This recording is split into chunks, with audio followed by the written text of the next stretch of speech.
Good morning. This is KELOLAND on the go with all you need to know in news and weather as you start your weekend. We also have your boredom busters coming up, but first, our top story. Friends and family are mourning the death of a woman who was killed when a tree fell on top of her car in central Sioux Falls during Thursday's storm. Annie Lanning was a teacher at Lincoln High School who had a background in alternative education. Her friends say she cared deeply for her students and that her death will leave a void in the community.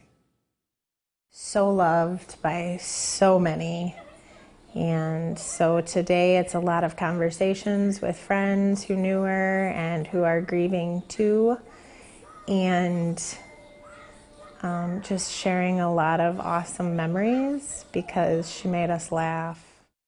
The crisis response team was at Lincoln all day on Friday to support students and staff.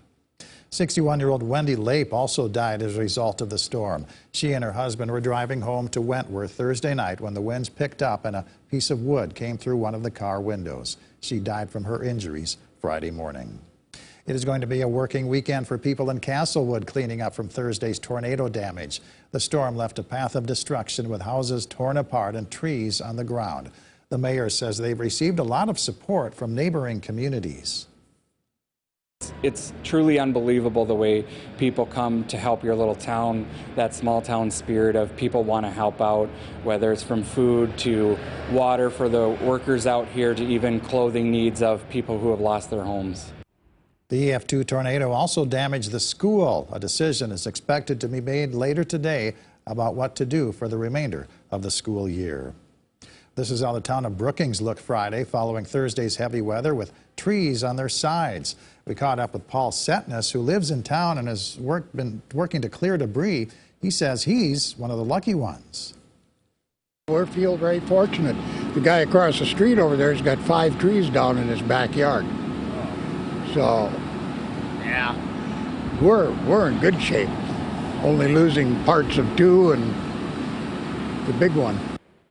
Now, in addition to downed trees, residents in Brookings also lost power. The mayor tweeted last night that they're slowly getting electricity online by sections. Let's get our first look at the forecast now with meteorologist Adam Rutt in the Storm Center. Good morning, Adam. Good morning, Perry, and good morning, everybody. It is a quiet start to the day out there, and much of the afternoon will follow suit, which will be ideal for the cleanup process, which will continue across KELOLAND. Of course, if you just want to get outside today, it's going to be nice for that as well. Already seeing some people getting an early start to fishing along Spring Creek and Pier. 46, a westerly breeze at 7 miles per hour. A calm start to the day there, and downtown as well with a postcard kind of view of Falls Park. 56, southwesterly wind at 3 miles per hour. It is truly a beautiful start to the day out there. If you have the chance to enjoy it, I recommend you do so. 49 in Mitchell this morning, 50 Aberdeen and Mobridge, 38 though. Chilly start in Rapid City, near freezing in Custer at 34. Compare that to 57 in Marshall and Worthington, 56 Spencer, 54 in Yankton, with temperatures even in the 60s from the Twin Cities down toward Des Moines. We had a little bit of rain toward Mobridge and Eureka earlier this morning, and now that little ribbon of rainfall is basically falling apart by the time it reaches the Aberdeen area. This will move on through and will stay quiet through the rest of the morning, but overnight we still could see some rain, but not for everybody. We'll talk about that, plus additional chances for rainfall next week coming up in your extended forecast. All right, thank you very much, Adam. Well, KELOLAND veterans are taking off for the nation's capital this morning as part of the Midwest Honor Flight's 9th mission. Honor Flight organizers hosted this banquet last night for the veterans who will be visiting the memorials in their honor in Washington, D.C. today. KELOLAND's Kelly Volk will be joining the veterans on board and on the ground. Be sure to watch for her coverage on air and online starting next week. Another Honor Flight mission will be coming up on June 1st. The Navy's Blue Angels are in South Dakota this weekend for the Ellsworth Air Force Base Air Show. The last time the Blue Angels were here was for the July 3rd celebration in 2020.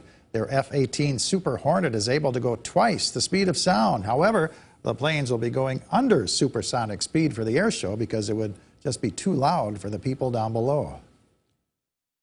Do is we do something quite literal and figurative demonstration of the flying, precision flying that happens over our aircraft carriers that are deployed right now, or over those foreign lands where our Marine Corps is forward deployed. And what we do is we put a little twist on some of those maneuvers that we do and train to, and have a little smoke coming out the back of our jets, and hopefully put on a safe and entertaining demonstration for the Rapid City and surrounding areas.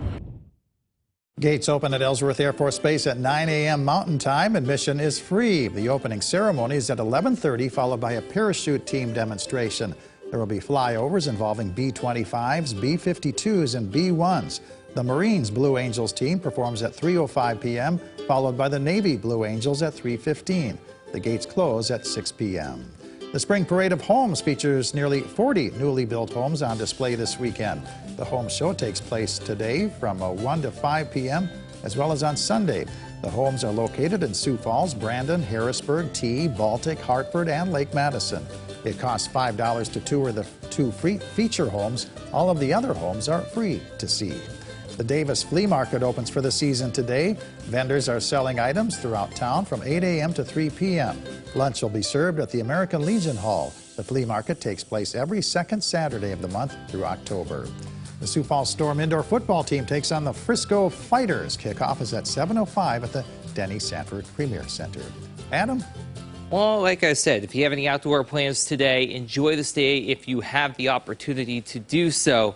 Otherwise, this is going to be perfect weather for continuing up with the cleanup process, considering we really won't have much of anything to worry about today. Plenty of sunshine, a tolerable wind, no rain in sight by day as temperatures climb into the 70s in the Sioux Falls area. If you are going to be outside today, you might want to have that sunscreen ready to go. With the UV index at a 7, that will be in the high range. Safe sun time is going to be about 30 to 45 minutes. Beyond that, we don't have a whole lot of anything going on by day. Like I said a little bit earlier, just that small ribbon of rainfall trying to make its way toward Aberdeen, but that's just falling apart in a hurry as high pressure builds in and basically takes over for a majority of the weekend. I say a majority of the weekend because we have one exception to talk about. Take a look at Futurecast.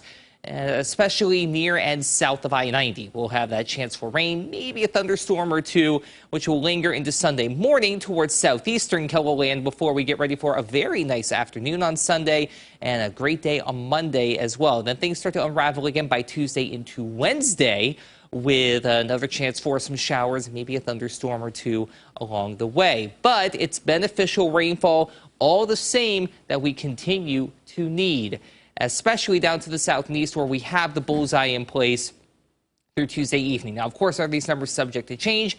Absolutely, but it's still a great prospect for more rainfall across the area.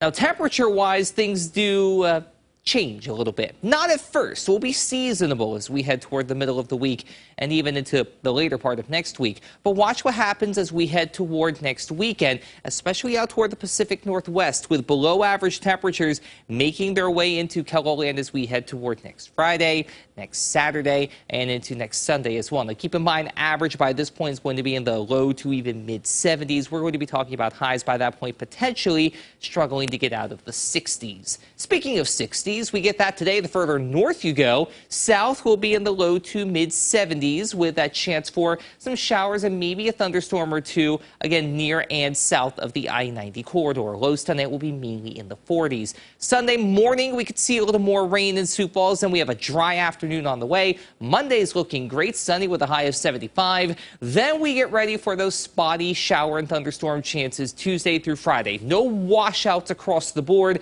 but just keep that in mind if you do have any outdoor plans. Have a great day, everybody. For more on your local news, weather, and sports, you can always head on over to KELOLAND.com.